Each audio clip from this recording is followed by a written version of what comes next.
remember this. I'm also going to hit record for those on YouTube to enjoy this interview with Lisa Lampanelli. For those of you who know Lisa Lampanelli as the queen of insults, the queen of mean, there's a tender side of her that we always are. The followers of Lisa Lampanelli always knew that she was coming from a place of love.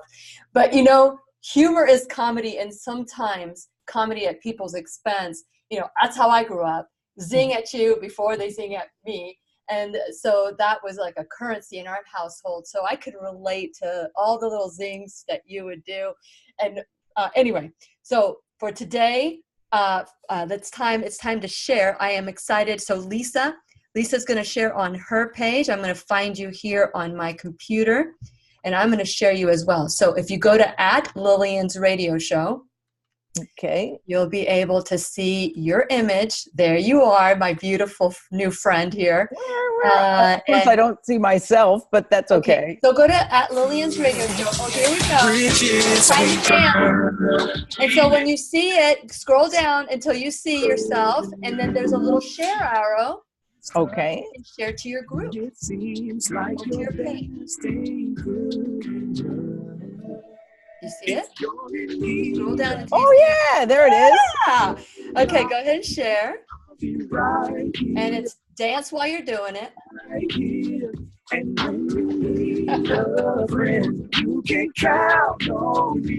Oh boy, I'm in for it today, aren't I? Those are some moves, Lisa.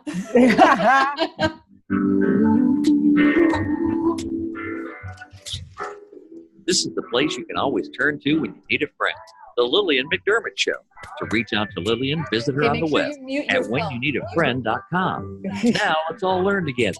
Here's Lillian McDermott. Hello, my listening friend. It's so nice we can meet each other on the air on this beautiful, best day ever. And for those of you who've been tuning in to the Lillian McDermott radio show for the last, 7 years or more, or maybe just tuned in yesterday for the first time, just know how grateful I am. But if this is the first time that you have tuned in to the show, please know that I've been waiting for you. This is a safe place where you can go to when you need a friend, and it is my commitment to provide alternative ways to heal. And it is my mission to make awareness, responsibility, and truth a part of our everyday life. And I hope you, my listening, as well as my Facebook friends that we're live at Lillian's radio show, will feel empowered to embrace a new truth and live the life of your dreams. Now, I'm telling you, I'm having an out-of-body experience while at the same time trying to remain cool, calm, and collected, because Lisa Lampanelli has been someone that I have gone to see, watch perform in the comedy act. I compare her to the female Don Rickles version, and I don't know if she likes Don Rickles, but I'm telling you, I love Don Rickles, loved Don Rickles, and his comedy, nobody could touch him like Lisa Lampanelli can, because he does it from a place of love and integrity. And you knew that from the moment you sat down. And if you had to be careful to drink anything, because you would spit it out at the person that was in front of you, and that could create a problem. So, but the thing about Lisa Lampanelli is that she's been retired for I don't know how long, 6 years, I believe, or maybe longer. She'll let us know. And Lisa has completely transformed her life. And now she is a life coach. I can't imagine what those life coaching sessions are and those workshops are like, because now she's, when she made us laugh, that's making a difference. Making people laugh is unbelievable currency. But when you can make them laugh with purpose, now you're making a bigger splash, a bigger ripple. And Lisa Lampanelli had some transformation work done herself. Had some bariatric surgery, has released over 100 pounds, and she's kept it off for over 6 years. And that right there is amazing. And so today, Lisa Lampanelli, I know, Lisa Lampanelli is on the Lillian McDermott radio show, and I am so thrilled because it is our sole purpose in life to give and receive love and knowledge. And I'm grateful that Lisa, how many times am I going to say Lisa Lampanelli? Yeah. Do just that. Welcome, Lisa, to the Lillian McDermott Radio Show. Oh my God, thank you so much for having me. I really appreciate it. I am telling you, I feel like from the moment you said hello to me this morning, I'm talking to a long lost friend. You know, oh my God. I've known for a long time. We're about the same age. Oh, wow. Yeah, so we're about a couple years apart, maybe 1.5 years apart. So I feel like somehow we knew each other, went to high school together, and we're best friends back then.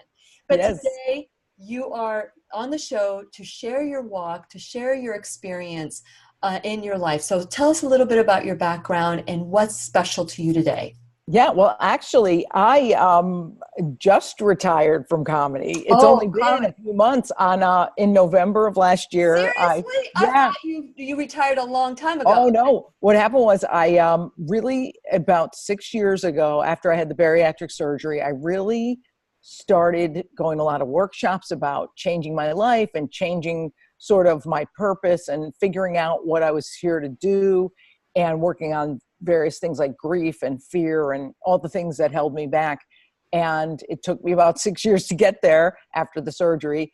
But I said last year, November, I said, I've had it. I have to live authentically. I have to tell the world about this. So I was lucky enough that my good hero, Howard Stern, allowed me to come on his show and talk seriously about getting out of this business into coaching, giving workshops, and doing storytelling shows. So it's been a real blessing, and everything's just kind of taken off from there. I can't believe how I never knew anyone more fortunate than me. I don't know how it happened. So I'm doing something right, thank goodness. Well, I think that is just that you're saying yes to whatever comes your way. You're saying yes, and a yes that is a healing yes. So many times people say yes, but it's more of a, oh, if I have to. Right. You get to.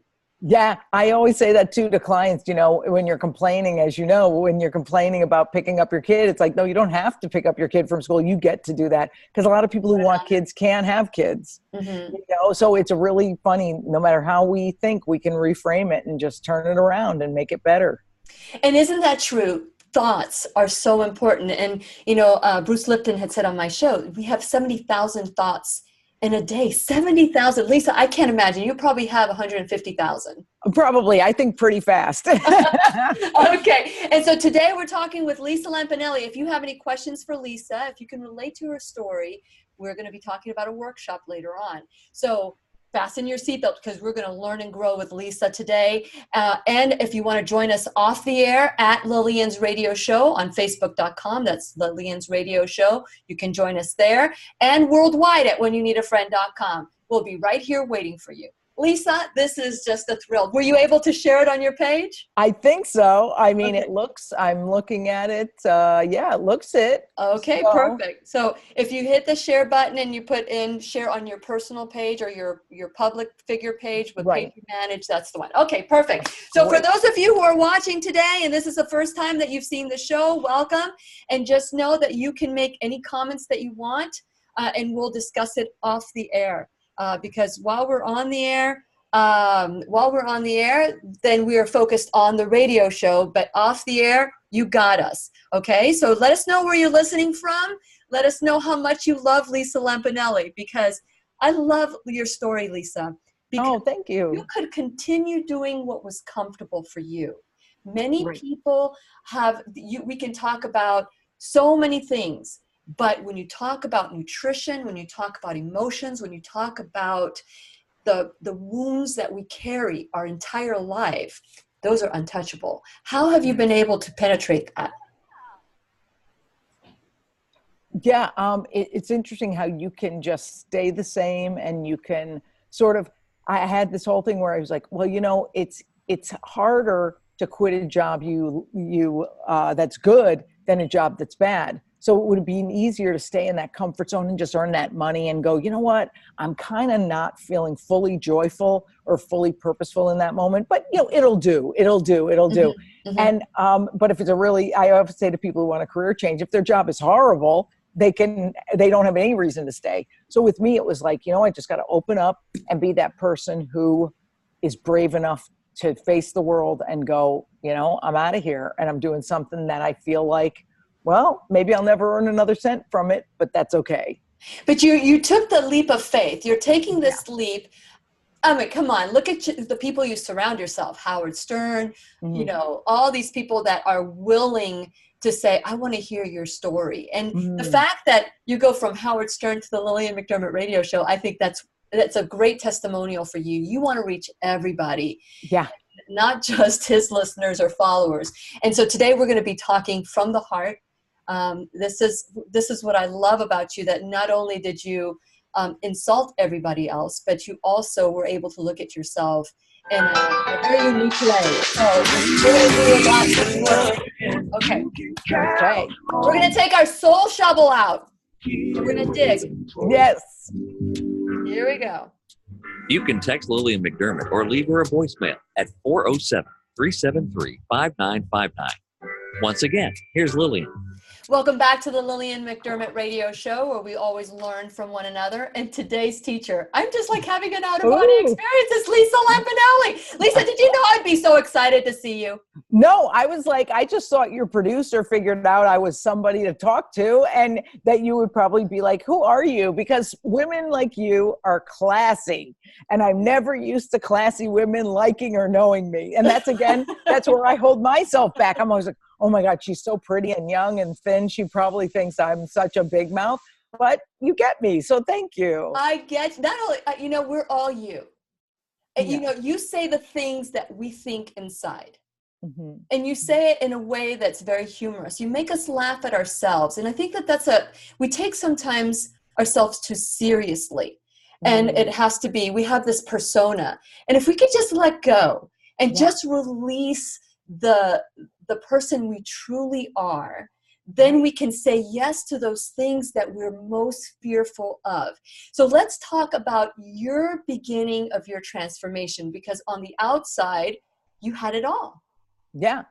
And it's interesting how no matter what I tried to use to fill the hole inside, you know, whether it's like, you know, houses, shoes, bags, fame, money, none of it really fills that hole. No. And I had read something where after 90 days, after you purchase something or acquire something, even a new body like I did, it kind of wears off, and you're kind of right back where you started and at your base level of happiness. So the getting doesn't help.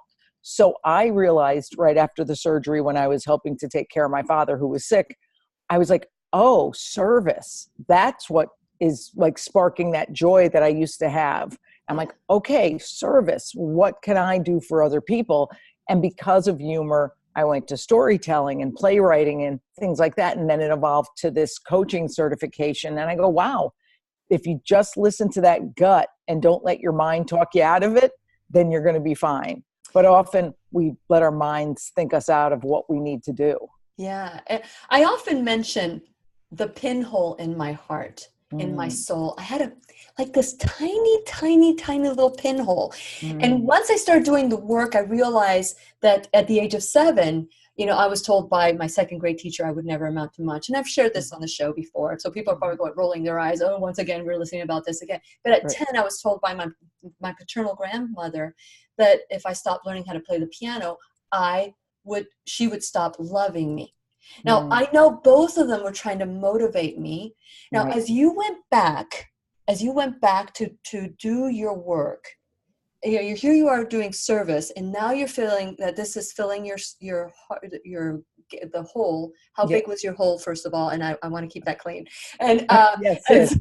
And then the second part was, what was the story in that hole that kept it void? Right. I think it was a pretty gaping hole, and I tried to fill it for years with food and with relationships with men, because I always had a boyfriend. I remember, you know, from age 12 on, I had to always have a boyfriend because I just felt like I wasn't enough. So I think my hole was about, you're not enough the way you are, you're not good enough. But what's interesting is my parents, I was trying to think back, and I said, my revelation came a couple of years ago, and I was like, they never underpraised us. They never overpraised us. So why do I have low self-esteem? I'm like, what happened?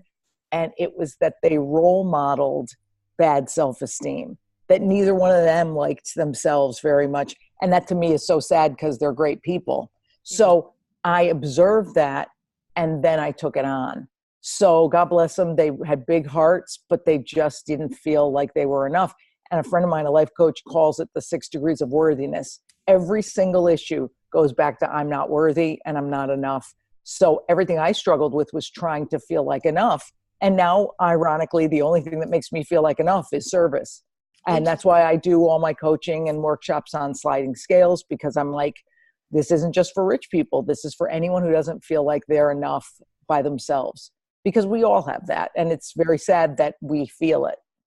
That's wonderful. You know, they've done research and studies that when we as parents or our generations before us, when they carry a pain or a shame or whatever it is, past trauma, it gets imprinted into the DNA and that gets passed on, and it can be passed on. So I'm not surprised that you would inherit that vision of not being enough or unworthiness from just what you've learned. And it was also stored in you because you are empathic. You felt it and it's stored in you as if it were you. Right. Which is why now it's hard not to feel that thing of like wanting to help everybody. Even, by the way, those who, this is the best, don't want to be helped. So you're trying. I had to learn this year about meeting people where they are. Yeah. And if I have a friend who's going through something, they don't want advice, it's not my place to advice give them. But that's what I used to think before I was taking this coaching certification program with Martha Beck's organization. Yeah. I thought life coaching was just yelling at someone and giving them advice. I always loved to do it throughout my life. But now I'm like, oh, you have to do this thing called listen. And you have to actually hear where they are so you can meet them. And again, sometimes it's just if they're in what they call square one, where they're just kind of desperate and don't know what to do, but unwilling to do the work, but want to talk, you sometimes just have to be their safe place. So you really have to listen. And I kind of love that I don't know everything about this yet, that I'm just learning and having a good time with it. I think it's great. And, you know, I learned also, and I sometimes violate this rule, is that we have to ask permission. Right. You know, are you open for feedback? But sometimes you just got to hit them over the head, because some people will never want to hear. They just want to wallow in self-pity and lack and victimization.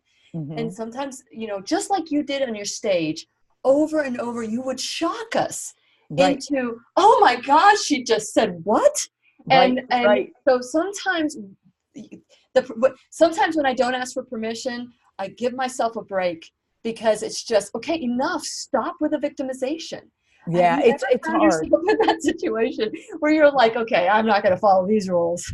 well, what's wild is I have 2 guys who I can really talk plainly to. And I know them enough by now that they, as clients, can take the hard stuff. And some of the women so far, I'm a little more, gentle with, because I think people would be shocked. My coaching sessions are super gentle, so they don't expect that. It almost shocks them more. And then at the end, we joke a little bit, but because humor with me in my workshops and in my storytelling shows, they always, humor will find its way in, because that's my personality. But it's pretty funny with the 2 guys I have. One always says, I love when you call me names, because it really motivates me. So I'm like, look, whatever works. But that's a very unique personality that needs that. Yeah. And you kind of go with a feel. So I want to go back a little bit. You said that you discovered, and I didn't want to gloss over this, because there's so much. We have to do like a series with Lisa Lampanelli. Yes. So, so there was so much. You had said that you figured out that acts of service filled your love bucket, filled that hole, that void within you. Right. And so where do you make that transition of, now I'm going to change my body, I'm going to fix how did that happen? Was this intentional, or did it just happen with a series of yeses? Yeah, I think I just started noticing. What happened was I was in a marriage that I wasn't crazy about. It wasn't terrible, but we both could tell we weren't crazy about it. We both decided to get bariatric surgery and lose the weight. And as we did that, it seemed like we had even less in common, because you don't have the joy of eating together, et cetera. And then right then my father got sick, and I was like, everything was at a halt, and it was like, okay, everybody gets to Connecticut and really tries to help me and my brother and sisters' families. And I was like, wow, that's when I felt like, how come I'm not dreading going to my dad's house or my parents' house and dealing with this horrible disease. Mm-hmm. So I said, okay. So he passed away and I was like feeling empty. And I go, well, it's not just my father. It's that I'm not doing anything for anyone anymore. So I go, notice it. So I noticed that. I noticed that I had to put an end to the marriage because it wasn't working. And thank goodness we're friends now. And I went to his new wedding and everything. That's the kind of ex-husband to have. And I just started noticing, instead of shutting it out with stuff, meaning food, I stopped stuffing it with food, possessions, shopping, like all the things that I'd done to, again, fill that hole. Mm-hmm. So I think it's just, with me, it was opening my eyes and going, ooh, you want that feeling that you had when you were taking care of your father, or back when stand-up was super joyful, like open mic days back 30 years ago. Yeah. And then I was just like, boy, this is where I'm supposed to be. I've been listening to the gut and it's never failed before. So why not just do it? So that's when I made the big announcement last year, and I was like, I'm done. And now I'm really committing to this. Wow. Okay. So you had the bariatric surgery, you decided that there was an empty hole, and that's when you listen to that, that wind tunnel, and right. You say, okay, I can't ignore that little leak or that whatever that is. I know it's calling me. And it's amazing how we drag that pain with us, not even knowing that we're doing it, with every relationship, with everything we do, whatever it is that self-talk is with us. With you, when did you decide to do self-help, or have you always been interested in that? When did you go full force in? Well, I've been in therapy probably since my 20s, on and off. I started going to workshops and self-help things. Even when I was overweight, I went to a 28-day program for food rehab. I mean, I really had no fear when it came to working on myself. Not that it always worked or that I was able to really do everything they asked, but, I did my best. But I think just attending so many workshops at places like Kripalu or Canyon Ranch or places like that, I was like, I want to spread this word of help to people. Mm-hmm. So even if it's a little part-time thing, and then it became where I wanted to do this full-on, full-time thing where I really dedicate my life to it. And it sort of just evolved from there. I just looked at it as like, wow, I'm getting caught up in it. This is really exciting. Mm-hmm. So I think once I felt that little fizzle in there, I was like, I'm not ignoring this. Well, I'm glad you didn't ignore it, because you can still take your energy and everything that you're doing and twisting it a little bit. I mean, do you think of your comedy in the past with anything other than, wow, that was a great season in my life? Yep. That's what I look at it as. I look at it as, it was 30 years where I was able to save some money so I could do this now. Yeah. I was able to help people accept themselves as they are, because I have a lot of fans, especially gay men, gay women, different ethnic groups, who say, oh my God, I'm able to look at myself as I'm okay and equal to everybody else. I'm like, oh, okay. So that was cool. And now it's on to the next thing. Yes. So I don't have regrets, but because we always wish we changed earlier. I think we always have that. But then you go, but then it wouldn't have all been alignment. There was a reason it happened this way. Yeah. Well, you gave us permission during the time that we sat with you for that hour that you talked the whole, I don't know how long your routines were, but you just like gave it your all. Yeah. But you gave us permission to not be so sensitive about who we are, what we do, and be able to laugh about it. Yeah, insult comedy is the great equalizer. It makes everyone, no matter how rich or how entitled or how, whatever they are, whatever income level, feel exactly the same as the lowest common denominator. It's like we're all just folks. That's the LCD. And we're all one. We are all one. And we're going to continue our conversation off the air. You can join us on Facebook Live at Lillian's radio show. And on the air, of course, we can listen to us on the radio and worldwide at whenyounneedafriend.com. We'll be right here with Lisa Lampanelli. Yeah. I am so excited. Okay, for those of you now, we are talking to you on Facebook Live. And so we're here. Oh, Sharon, thank you so much for watching today. I'm really excited that you're on. I'm sure that you are loving it. Does anybody have any questions for Lisa as you're listening to her? Do you relate? Thank you, Maria, for listening and watching today. And Carlos says, I love her comedy. Oh, thank you, Carlos. Has anybody said to you that now that you are not overweight, or now that you are, trying to make a difference in a different way, like somehow you're not as funny? Has anybody ever said that to you? I always say, well, don't judge. Go to one of my storytelling shows, because I do these storytelling shows called Losing It and Fat Chance, which are 2 and 4 person shows all around the country. And they're hilarious, but there's a point to them. There's a heartfelt nature. It's not insult comedy, but this isn't a brag. It's just a way of illustrating how something different can be just as good. Sure. I always get a standing ovation with these shows, because I think the heart part is more obvious, even though we don't hit people over the head with it. But story is still funny, but story can have a point. So I always say, you know what? If you don't think I'm funny, that's okay. But if you want to check one of these shows out, I think you'll be happy. And isn't it interesting? We don't have to convince people. No, interestingly enough, what I say is I'm invitation. All you can do is invite. And if somebody doesn't come to the party, that's okay too. They weren't ready to come. And, people get so upset in their own little, oh, I'm so sorry, I can't do this or I can't do that. Right. Don't even worry about it. What is it? And now how long have you been a life coach, that you've got your clients and that you are being paid as a life coach? How long have you been doing that? Well, I started the course about 6 months ago, and it's a 2-year full course. So they have you get practice clients. So at this point, what I do is I get tons of emails through my website, lisalampanelli.com, asking me to, practice coach.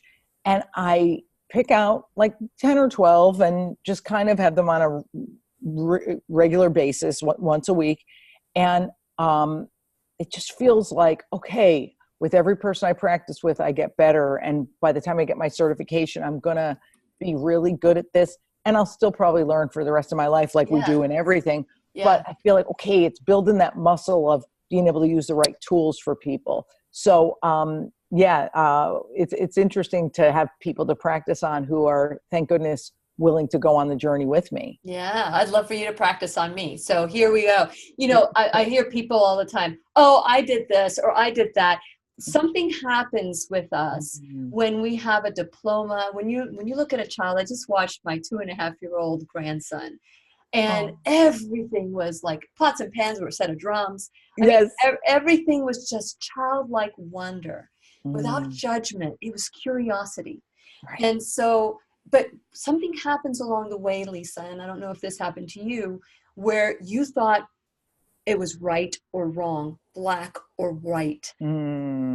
At what point do you realize, oh my, that doesn't support me anymore? I know. I think it just started making its way into my mind that black and white thinking just was not working for me. It was all or nothing. I was very judgy. I didn't think I was judgy.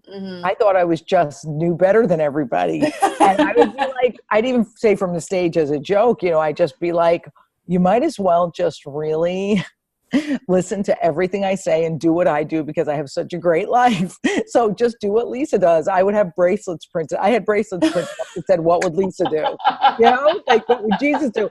And I was like, now that I've learned that I have to accept people and meet them where they are, oh boy, my black and white thinking never really served me. So I learned it now. And again, if I'm 57, if I keep learning until I'm 80, 90, that's going to be my journey. I'm never going to know it all. Well, that's so. Okay, so I'm going to be reintroducing how to get a hold of me, and then I'll Great. And for those of you who are watching on Facebook Live, let us know where you're listening from. And thank you, Carlos. Or leave her Carlos was part at of the place where I went to. 5959. Once again, here's Lillian. Welcome back to the Lillian McDermott radio show, where you can hear us live worldwide at whenyouneedafriend.com. I am your host, Lillian McDermott, and it is my goal that we learn from each other. I was just talking to Lisa off there saying, that was something that I thought I was done learning, that I knew things the way they were, the way my parents taught me. I learned, like, treat others the way you want to be treated. But that supported me as a child. it doesn't support us anymore as an adult. Right. And we have to treat people the way they want to be treated. And so today we're talking to Lisa Lampanelli. And for those of you who want to learn more about her coaching sessions, if anybody who wants to go to her coaching classes, you can go to lisalampanelli.com, first of all. Second of all, if you enter promo code FRIEND, that's friend, like when you need a friend, then you can get $50 off the coaching. You know, there's workshops, there's days, 3 days. And I'm sure that as her coaching business takes off, there'll probably be, you know, like a live-in place where you get to have Lisa Lampanelli 24/7. And so this is what we're talking about, doing whatever it takes, being brave, being bold. And the conversation of victim no more and empowerment happens here on the Lillian McDermott radio show, where we take 100% responsibility for ownership of our life. No longer can we blame, shame, fault anybody else for what we are today and who we are. And so I want to encourage you to whenyouneedafriend.com, become a subscriber. When you subscribe, you get my 90-day challenge to self-love ebook, as well as other gifts. And you get to the show sent to you when you subscribe at whenyouneedafriend.com. Also, you get to, when you click onto my YouTube, there's like all sorts of different, you can go to YouTube, you'll get the video sent to you, like the video today that we're recording on Facebook Live at Lillian's radio show, and it'll later on be on YouTube, my YouTube channel, at the Lillian McDermott radio show YouTube channel. But that's not all. There's other social media. So like me, follow me there so that we can continue to grow together. Every single teacher on the show has, I've taken something from it. And I hope that you have joined me and joined me in our journey of growth and self-help and self-love. And so what I ask for you to do is, while you're at whenyouneedafriend.com, check out my sponsors, which I haven't even talked about off the air yet, but Keep Me Safe Organics, First Alternative Care. We're talking about, Liberty Health Share. It's just absolutely wonderful companies that are working with us to love and grow with each other. So figure out ways that you can support my sponsors the way they are supporting me and the show. And last, if you don't like social media and you don't like YouTube, podcasts, you can find me in every single podcast that's out there. So let's grow together. Lastly, 407-373-5959, 407-373-5959. If you have a comment or a call or a text for Lisa Lampanelli, you can also comment at Lillian's radio show on Facebook Live. So that all being said, Lisa, I am thrilled that you are on the show today. I knew you were special, but you know how sometimes you see these people on stage and they're this most wonderful, humorous, but then off stage, they are forces to be reckoned with because they're out of control. I don't know if that makes sense, but from the moment you said hello, you could tell that this genuine self, this your essence is coming through more than what you're saying. It's how you're projecting it. And I'm here to tell you that you have been a life coach your whole life. Oh, you just are learning. You're just learning different tools to hone in your skill. Which, like asking for permission and listening, all those that kind of go out the window when we get passionate. You're right. But so share a little bit. Let's talk about your workshops and how this is now a part of who you are today and what you're giving back to the world. Yeah, I have really been transformed by attending workshops. So usually it would be at a meditation or a yoga center, neither of which, by the way, I'm an expert in. So I always have a co-host, a co-presenter who is a very spiritually trained healing arts professional who does the workshops with me. So we have 2 workshops that we lead called, the first one is My Heart, because my food and body issues have been, my entire life. So we do a workshop called Love Your Body, Feed Your Soul. And that workshop we offer as a 1-day model, as 2 evenings, as, a 3-day course. And it really helps you find peace around food and body image problems. This is not how to eat. It's not how to diet. It's not how to exercise. We all could write a book on that. Anyone who's dealt with food and body, we could all guess every calorie count and point count in the world. Yeah. But what we need to do is find some peace around how we eat and what we eat and how we look at ourselves in the mirror. So that's what the workshop really concentrates on, finding out why we emotionally eat and working with that. And we also just did our first workshop, and we're going to do a ton more because I love this, on this subject called When It's Time to Change, because so many people can't make that career jump or that getting out of the relationship or any other change in their life that seems overwhelming, to have bariatric surgery, to, just change their course a little bit. Change is hard, and every change, even if it's a good change, has loss and grieving in it. So we do a workshop for people who want to make a big or little change in their life, but are having the hard time getting unstuck. So we give those all over the country, and they can all be found at lisalampanelli.com. Yeah. And then individual life coaching, what I'm doing for your listeners, if you like, if you go to my website and just drop me a note of what you want to work on, what's your area of least satisfaction. And right now I'm only charging practice rates because I'm only 6 months into this process. I'm practicing. And you know what? Get me now while you can really afford me cheap. It's, like I said, it's always going to be on a sliding scale. Because I'm sure you're going to get a lot of hits today. Because I hope so. Because people honestly, like it when you're cheap. Yeah. The more practice I get, I'm more blessed, and hopefully it helps them a little. And boy, I've gotten so much out of knowing how to coach real people now instead of just, people in class. Because boy, people come to you with all different personalities, with different vibes, with different limits.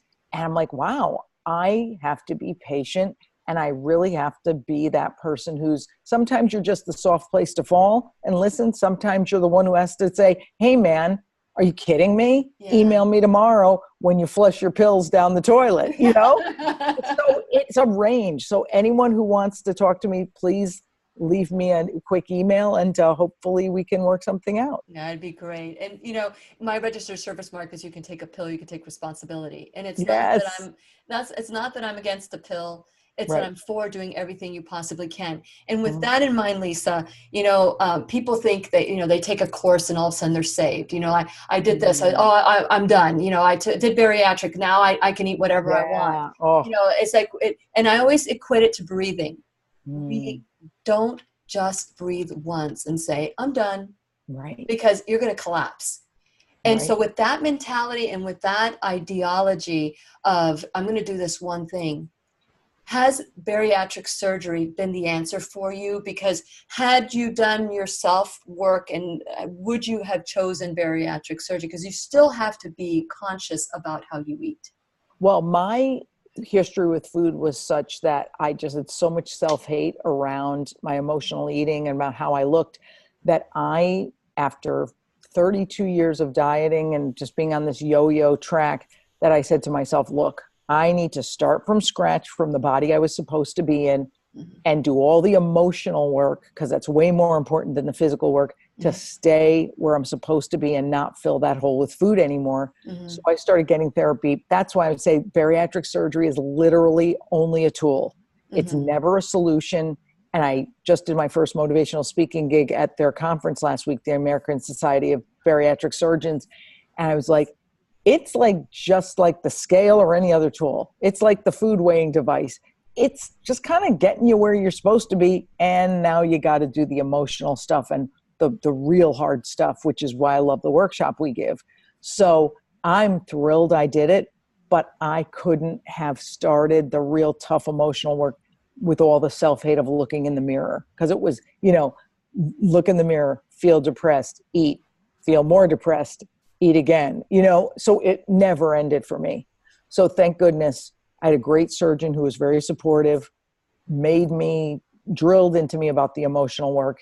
And by some grace of miracle, I was allowed to keep this weight off for 7 years so far.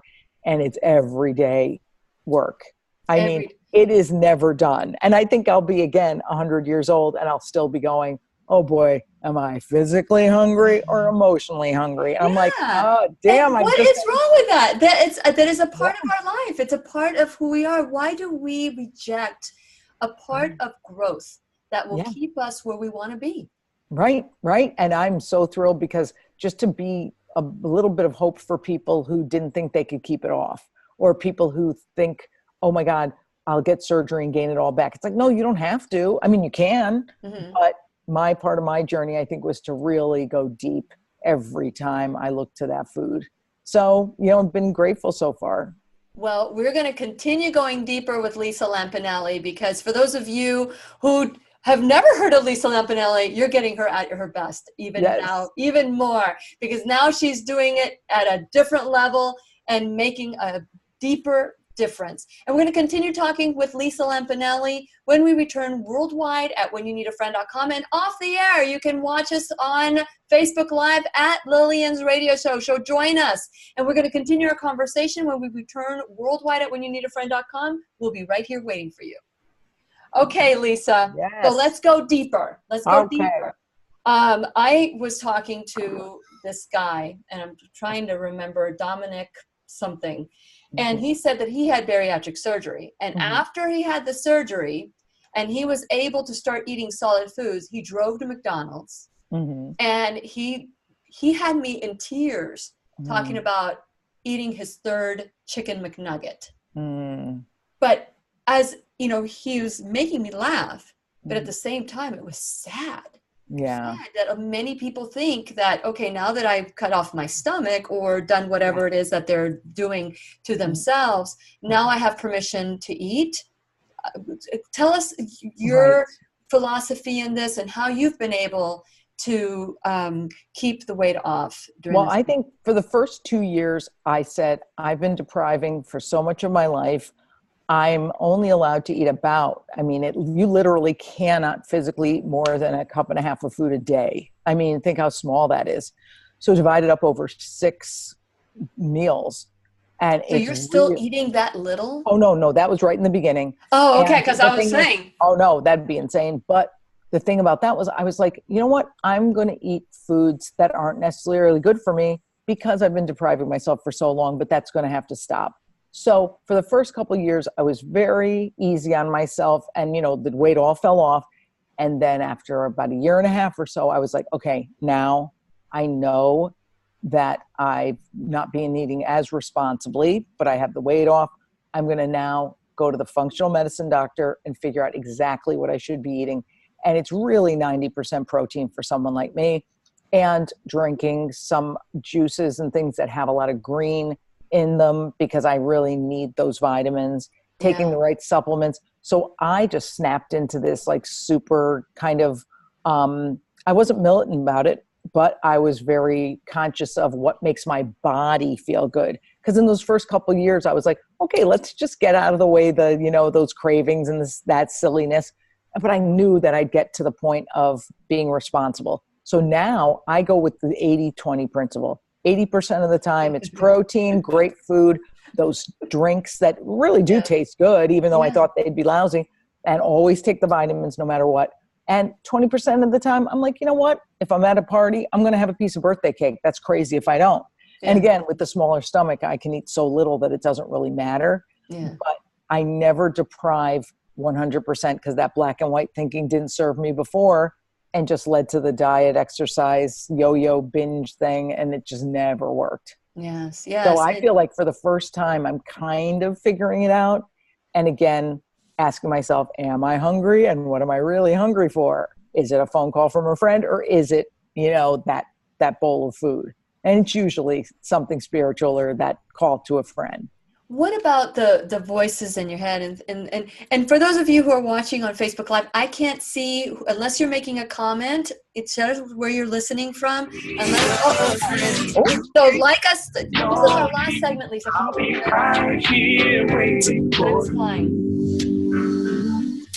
You can text Lillian McDermott or leave her a I loved how you were dancing. 407 I'm a jet. Oh, you got to show your T-shirt. Once again. Oh, yeah. Welcome back to the Lillian McDermott Radio Show, where we always grow together and learn from each other. And today's teacher is Lisa Lampanelli. She has won so many awards, been nominated, Grammy nominated comedian, and she continues to just feed. She was feeding us humor, and she was feeding us, don't be so serious about who you are. Celebrate your differences and talk about your differences. It's okay, but don't hate on each other. Right. That was like a big no-no. Like you would say, you know, if somebody said it out of hate, you were all over them. Share a little bit more about that, Lisa. Oh my God. I remember in the beginning, because insult comedy, I learned from the best, Don Rickles. I just observed him, and he just had the biggest heart. And by the way, I always said it was intention. You know, the intention was to bring people together and to connect them, not to separate them. And I would watch Don Rickles. I'd say, boy, what a warm spirit. So when I would do comedy, I'd get so angry if someone thought the jokes were actually out of malice. And, I would read them the riot act. I mean, there are clips on YouTube, I'm sure, of me going off on people because I have rage. And so when people would misunderstand the jokes, I'd even have to write bits where I'd say, and don't think you can get away with this because nobody likes you. They love me. Nobody likes you. So it's interesting how now I realize comedy was just my way of connecting with people. I said to Dr. Drew, I said, I don't think I was ever what you'd call a true comic, like somebody who's calling. It was my way of connecting and connecting other people with each other. And now I have the exact same job, except I'm doing it on a smaller level with a slightly different venue. And I go, this is great, because now I get the same hit, they get a bigger hit, and everybody's happy. So I love that this has evolved into me kind of having the same intention and purpose. I love it. I love it. And for those of you who want to learn more about Lisa Lampanelli's workshops and coaching sessions, you can go to lisalampanelli.com. Let her know that you fell in love with her all over again on the Lillian McDermott Radio Show, because, you know, it's a way that we can maybe get her back. We can get her back on the show to share a little bit more. We can have coaching sessions for free here on the air. I would love it. I would love it. And, you know, again, don't forget, Lillian has been generous enough she always offers gifts to you people, and I think that's very generous. So remember, the code FRIEND, you get $50 off one of my workshops, and I am thrilled to death to offer that due to her, because Lillian, I'm telling you, you're a gift, and you look way younger than me, which made me laugh so hard, because when you said we're about the same age, I'm like, then why do you look so good? Because I know I'm pretty hot in my Justin Bieber sweatshirt, but you are freaking stunning. And it's so great to meet someone who's just a great spirit. I love talking to people like you. Thank you. I love when you said, look, I'm wearing my Justin Bieber shirt. Talk about your hair. Let's talk about your hair, because you talk about, the things that people that are abusing their body through food. It's an addiction. Sure. It's a food addiction that we celebrate food.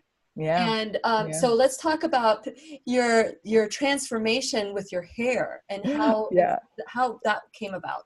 Well, it was pretty interesting, because I remember when I got the weight loss surgery, one of the side effects, and it's thank God reverses itself, your hair gets a little thinner. So I had long hair extensions at the time and this and that. And it was, my hair was getting thinner. I said, you know what, let me cut this hair off. And by the way, I'm in an unhappy marriage and he doesn't like short hair. So maybe this will make him ask for a divorce. So ended up he liked the hair. And I was like, damn, now I have to be honest. So I started dyeing my hair because I just thought it was cute. And I felt like when I lost the weight, I turned time back. And I had missed all those years of where you do funky things and you dress different ways, because plus size clothes is very limiting. Mm-hmm. So I started dyeing my hair, I think pink, because Julianne Hough had it like that one day on Dancing with the Stars. I was like, it's so cute. And then one day out of kind of nowhere, I said, let me try this blue, because I love Tiffany blue. Uh-huh. And I don't know, 3 years ago I did it. It just stuck. And I was like, I love this. There's something about it when I look in the mirror that I go, oh, I'm 19, but I have the knowledge, hopefully, of at least a 50-year-old. So yeah, it really just makes me happy.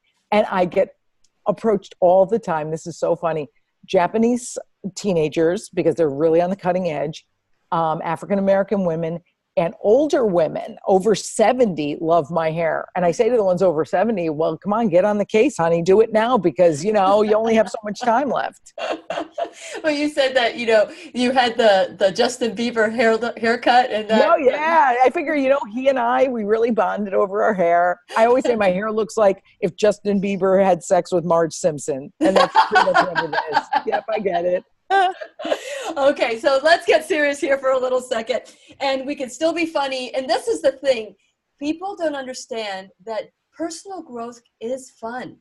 Yeah, it is fun because you get rid of all this stuff. People don't want to look at their mess, but they carry it around with them everywhere they go, in every relationship, and it's a 20-50 pound bag that they're taking with them. But let's talk about looking at the mess and dissecting it with love, compassion, and understanding so that it could dissipate and create something new, like what you've created with yourself. What can you give advice for people who are listening? How would you tell them that, how has it improved your life? How has it changed your life? I think changed their life? Yeah, when you kind of have to look at what's not working anymore, at least what I had to do, the way I was able to get rid of it and to just go, okay, I'm ready to let that go, is if I could see the gifts that it had given me. So if I can look at stand-up comedy and say, well, it allowed me to touch people, it allowed me to have a good living for 30 years, it allowed me to take care of my dad, it helps me take care of my mom, I thank it and send it away and then replace it with something that now fills me. So I think we try to force ourselves to give stuff up before we can see the gifts in it. Then we're just kind of white knuckling it. We're just kind of hanging on, and we'll go back to that thing and that man or that woman who doesn't work for us, or that career that never worked for us, or the house or whatever. And now it's like, if we can be grateful to it, we can see it off with love and then sort of Marie Kondo our lives and say, all right, I'm done with it, but I have no hate towards it. So I think that's really, really helped me going, ooh, now I don't have to revisit everything that I used to drag around. Yes, absolutely. I love how you talk about the gifts and lessons. I have a 100, I don't know if you visited my website yet, but I have a page called 100% Responsibility. And there's 4 questions that you can ask. And one of them is, how did I create it? Without shame, fault, or duty. It's just fact. Yeah. No emotion. How did I create it? Sometimes it's, I was born to this family. Yeah. Second is, what are the gifts and lessons?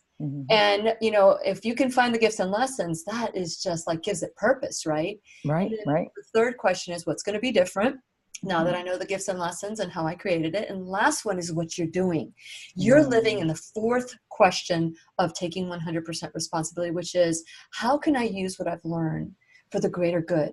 How can I help somebody so that they don't have to reinvent the wheel? The wheel is a round thing, and now let's improve upon it. Right. So well done, thy good and faithful servant. Well done. Oh, yay. Yeah. I know. I love the fact that it's, something that I just feel there's nothing I'd rather be doing than sort of moving forward in that, really deliberate way. So I love that you spell it out, the 4-question format. That's really interesting. And it does help to just go, might feel a little scary at first, and scary, as you say, to take 100% responsibility. But, yep. But whose life is it anyway? Is it my your God, life? right. Is my life your life, or the person who hurt us? No, it's our life, right? Yeah, and we're going to be okay. That's the great thing. If we keep going forward, we're going to be fine. The universe somehow has a way of taking care of us and teaching us lessons, and we just have to pay attention to the lessons. That's right. That's right. And I'm so glad not only that you listened, but you said yes. You said yes, because so many times we say, I want, but I'm scared. Yeah. Yeah. And I reversed the acronym for fear. I made fear an acronym, which is follow every avenue required to live the life that you desire. So if you just would take that one step, not the climbing of the mountain, but the one step that takes you there, then you can make a difference. And thank you so much, Lisa Lampanelli. Thank you. Part of the show, and I am forever grateful, and I hope that we can continue this conversation, and thank you very much. And for those of you, my listening friends, if Lisa Lampanelli can do it, anyone can. That's right. And so please remember, I'll be right here waiting for you worldwide at whenyouneedafriend.com. This is Lillian McDermott wishing you love, peace, joy, and unexpected abundance. Make it the best day ever. I love that, ever. Okay, for those of you who are listening, now you can listen at Lillian's radio show. Watch us. I don't know how much time. I don't know if you have a coaching call right now. But is there anything you'd like to add before we go, Lisa, to our followers? Thank you so much. I just want to tell you, Sharon's been watching today. Carlos Vasquez has been watching and sending love to you. Aww. And Alexandra Campos is now on. She said, you both are dynamic. Lisa, thank you for being so raw with such personal matters. And you've always done that. I mean, anyone who can talk about their vagina on stage can talk about anything. Now I can talk about vaginas. Now I can talk about Well, vaginas. Thank God I no longer use mine, so I don't really talk about that much anymore. But just one last thing to add real quick is just that it's never too late. Like, I got to an age where I thought I was like stuck in something. And, I don't care. I remember my mother's 89. She's still changing in little incremental ways, but you're never stuck. A tiny little step won't kill you, and you'll live. That's the whole thing. When you go, oh my God, what if I leave my husband? What if I change my jobs? You'll live. You'll be fine, because guess what? Something out there will teach you the lessons to move forward. So I think, it's not easy, but hey, if it was easy, everybody'd be doing it. But okay, so is it not easy because we manifest not easy? Or can we say it's going to be different? It's going to be new, and let's see what happens. Because I watched this movie, and I always mess up the title of the movie. I think it's We Bought a Farm or We Bought a Zoo. Oh, I love that, We Bought a Zoo. Okay, yeah. We Bought a Zoo. Okay, so then that's the name of it. And there's a line in that movie. I don't remember anything else than this line. And it only takes 20 seconds of courage to do anything. I have 20 seconds. Lisa, I'm so glad you had 20 seconds of courage. Me too. And I think we all do have that. And there's always those limiting beliefs holding us back. And it's just up to us to dissolve those beliefs. And it is going to be something that requires some work. Get somebody like me or Lillian or someone who you really trust to help you through it, and to be, sort of a conduit for helping dissolve those thoughts that hold you back. Because you don't have to live in a state of discontent. And again, you don't have to be, that Wilson Phillips song, Are You Comfortable with the Pain? We don't have to stay comfortable with the pain. It's more comfortable to come out of it. But you know what? That comfort zone, and I learned this, and all the stuff that we're talking, of course, is all personal growth, and I'm so grateful. Tina Crumpacker and Carlos Velasquez is watching right now. They were part of my transformation. I just went there for me. I could not ignore that tiny little pinhole in my heart. On the outside, I was successful, and I have a great marriage and beautiful children. But remember, I was told I would never amount to much. Right. And I was told that I was unlovable. And until you go and you visit that as an adult and stop dragging it with us, you just have to, once you listen, once you get to that place where, like, our youngest graduated from high school. He was 18 at the time. Right. And I just could not ignore that.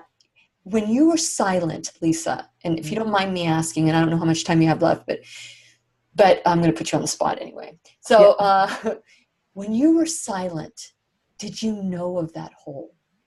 I think so. And again, when I stopped stuffing it with food and relationships, it became ever more apparent of like, there's something that's not getting filled. There's something that's wrong down there.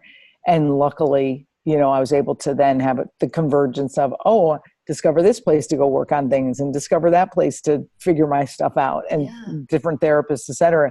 But it became unignorable after you see what you're doing isn't working. Yeah. And, every single thing I tried other than, this path now wasn't working. So I feel like, oh, thank goodness it all happened, or else I wouldn't be able to have compassion for people going through the same thing. I wouldn't have self-compassion. Yeah. So again, that whole thing doesn't happen to us, it happens for us. Yep. It's like, thank goodness your grandmother said that. Thank goodness this teacher said that, or else you wouldn't be you. Yeah. And I think we got blessed by what we sort of had as trauma or as, strife in the past. Well, the teachers on my show and what I've learned in the last, I know if you would have met me 9 years ago and I heard me talking, I would have thought I was cuckoo for Cocoa Puffs. Yeah, sure. Because I've learned on the show from wonderful world-renowned teachers like you that 95, well, they're saying 99%, but 95, I say that because I want to give it a little bit more leeway. 95% of all disease comes from an emotional root cause. I believe it. 99 is what they're saying, but I'm saying 95. Wow. Just like Bruce Lipton, talks about the 70,000 thoughts. And of those 70,000 thoughts, 90% are reoccurring and 80% of them are negative. Oh, I know. That's, and it's about us just answering them back and replacing them. And it's just, it's such hype. It's so being so diligent, it's like the same thing with the food. It's like every day it's like I said, am I emotionally hungry? Why am I going to food? It's like, oh my God, can I just freaking eat? But then we're kind of letting ourselves down. Who are we hurting then? So it's talking to ourselves out of those negative beliefs and out of what our old crutches used to be. And I think we're getting better. Even it's tiny little incremental change, at least it's a little better.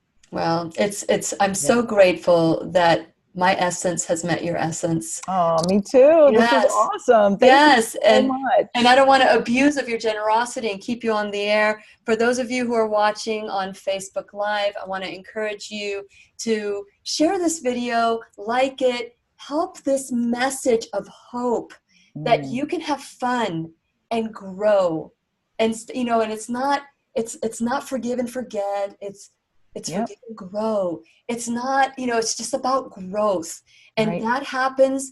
And I have a meme, and my assistant Ashley, she thinks that all my memes are kind of like boring, but I thought this was funny. I have like this chalk outline, and of a crime scene, and on my meme I wrote, if you think you're done growing, then put a chalk line around you because you are dead.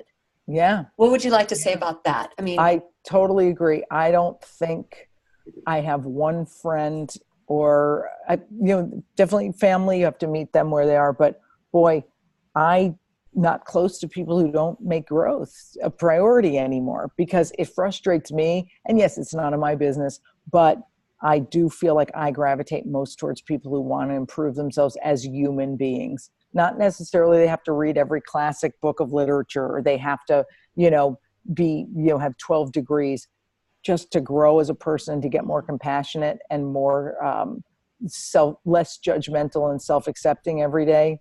That's what I like to be around. So yeah, it's good to attract like-minded people. That's right. That's right. I was just given this. I don't know if you can read it. It's like if you have like 20 like Mighty Mouse eyes that says your vibe attracts your tribe.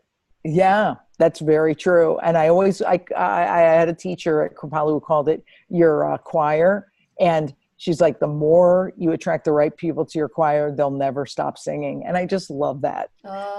So I'm happy you're part of my choir now. Thank you so much for this today. What a dream come true. When I used to watch you perform on stage, I would see you as like, I know you. Wow. I kind of like, I felt like I knew you. So the way that I reached out to you and that I found out about you and your weight loss and all of that was because Ashley had asked me to Google something, and it was very similar to the name, which is the Love Your Body, Feed Your Soul. Right. It was something very similar to that. And I saw you and I thought, who is that woman? Oh my God. Isn't that random?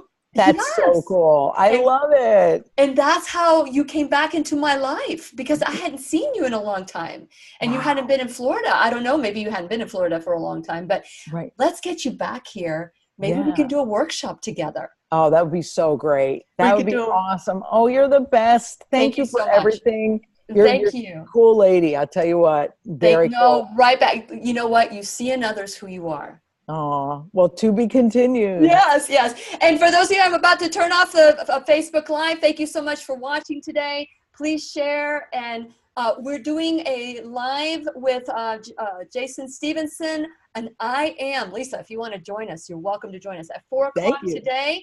Facebook Live with Jason Stevenson, and he's from Australia, and he's got a great accent, and he's cute. And we can't fight that. I know. And we get to replace what I am not and what I don't want to look at with an I am. And what are you? The good, the bad, and the ugly. We're going to face that later on at 4 o'clock Eastern time. So I hope you tune in. Thank you so much for watching today. I'm trying to get off of Facebook Live, go stop the live stream, and now I'm going to stop the recording. Thank you, Lisa. Great. Okay.